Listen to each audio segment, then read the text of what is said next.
first time since an offshore oil rig blew up in the Gulf of Mexico, killing 11 people and beginning what researchers estimate is now already a worse spill than that of the Exxon Valdez. The Obama cabinet secretary responsible for oversight of offshore drilling appeared on Capitol Hill. And in our fourth story tonight, Interior Secretary Ken Salazar, the man who took the office to the applause of big oil and the groans of environmentalists, began his testimony with prepared remarks saying this is not the time for finger pointing, and hey, aren't we all to blame when you think about it? But first, which Republican was on deck for big oil today? James Inhofe, now batting James Inhofe of Oklahoma, the second Republican in 2 weeks to block a Democratic measure that could change the law so that oil companies could be held liable for as much as $10 billion in damages rather than the current $75 million. The president, in a statement tonight, saying he's disappointed by the measure's second defeat, quote, "I urge the Senate Republicans to stop playing special interest politics and join in a bipartisan effort to protect taxpayers and demand accountability from the oil companies." But after the measure's sponsor and other Democrats suggested eliminating the liability cap altogether, Secretary Salazar refused to endorse that, appearing to suggest that the Obama administration is in bipartisan agreement with Republicans and big oil that there should be some kind of cap on liability. Secretary Salazar also refusing to say whether the Minerals Management Service, MMS, part of his department, underestimated the risks of offshore drilling while letting BP proceed with its well, and working hard not to say whether the risk of lifting the moratorium in 2008 on new drilling on the OCS, the Outer Continental Shelf, was worth the savings at the pump, estimated by one congressional report to equal 3 cents per gallon by the year 2030. We'll fast forward past the stalling. It may take me a few minutes to do this. Well, you guys supported the Bush administration in lifting the moratorium. Let me be specific on what our plan is with respect to the OCS. With respect to the Gulf Coast, which I know Senator Landrieu and others. Secretary, I'm running out of time, but can you give me an answer to the question? Is it worth the risk? Is 3 cents a gallon in the year 2030 worth the potential risk of another disaster like this? And should we reinstate the moratorium? You know, Senator Sanders,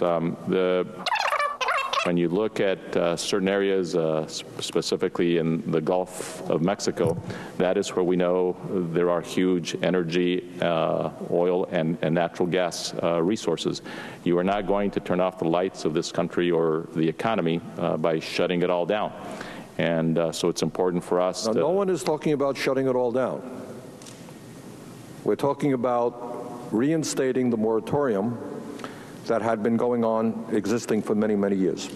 You know, I think Senator Sanders, I don't mean to be argumentative with you, but I think what we need to do, as the President has done and as we have done, is we've hit the pause button, okay? And we will be evaluating a number of different issues and making decisions about how we are going to move forward. Okay. Well, let me just conclude. Thank you, Mr. I don't believe the risk is worth 3 cents a gallon in the year 2030. Let's turn now to Chris Hayes, the Washington editor of The Nation magazine. Chris, good evening. Good evening, Keith. Time a congressional witness begins his or her testimony saying, "This isn't the time for finger pointing." That sounds exactly like, "These aren't the droids you're looking for." I think Ken Salazar is probably wishing that he had Obi-Wan's telepathic abilities with Bernie Sanders today. I mean, it's clearly a way of trying to deflect blame, and this notion that you can't do both at the same time, that somehow there's this sort of limited cognitive capacity that has to be devoted 100% to fixing the leak and none of it to look backwards, particularly when you have, I mean, there's a lawsuit today by a bunch of environmental groups against another BP rig that is currently operating in the continental shelf at very deep depths. So it's not as if this is an academic argument to figure out what went wrong, and particularly with the blowout preventer, because there are rigs that are operating, and who's to say we're not going to have another one of these in the very near future? The other part of that, of course, that's damning, I think, to Mr. Salazar's record is the fact that he is now rolling out in the 4 weeks, roughly, a couple of days shy of it since the blast, all these reforms to his agency, to the MMS. Is that proof positive that there were plenty of reforms that he could have and should have done in the year plus before this happened and 11 people died on that rig? Well, absolutely. I mean, if it makes sense to split off the revenue collecting part of MMS to the oversight and regulatory part of MMS, which the administration has now proposed, as you note, after the accident, well, then it certainly made sense to do that when they took office in January 2009. It particularly made sense to do that after the Inspector General's report in 2008 revealed what had to be the biggest, most corrupt cesspool basket case, to mix metaphors, of an agency in the federal government. I mean, everyone knew. This was headlines as we were talking about it on your show and Rachel's show, that this was, you know, this had become a totally dysfunctional agency. So the structural reform they've introduced after the spill suggests that they could have done it if they were serious about reforming the agency from day one.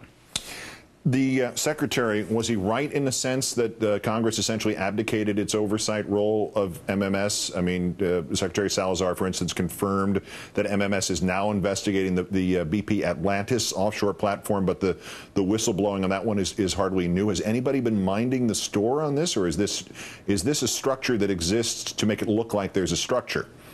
Well, no, I mean, clearly no one's been minding the source sufficiently. I mean, what's interesting is I think you're seeing a classic case, both institutionally in MMS, of regulatory capture, in which the people operating there come to identify their interests as aligned with the interests of the people they're regulating. I mean, I went and looked at the website today. I was looking at the bio for Coyne, who's the guy who just resigned, who was head of MMS in the civil service for a while, and every place that he was speaking, every event he was attending was basically an oil company event. I mean, the kinds of people he was hanging out with, the sorts of interactions that the regulators were having seemed to be solely limited to the people they were supposed to be regulating. So I think that extends past the agency into the administration and now into Congress, in which everybody seems to be sort of on the side of, let's make sure we continue drilling for as much oil as we can.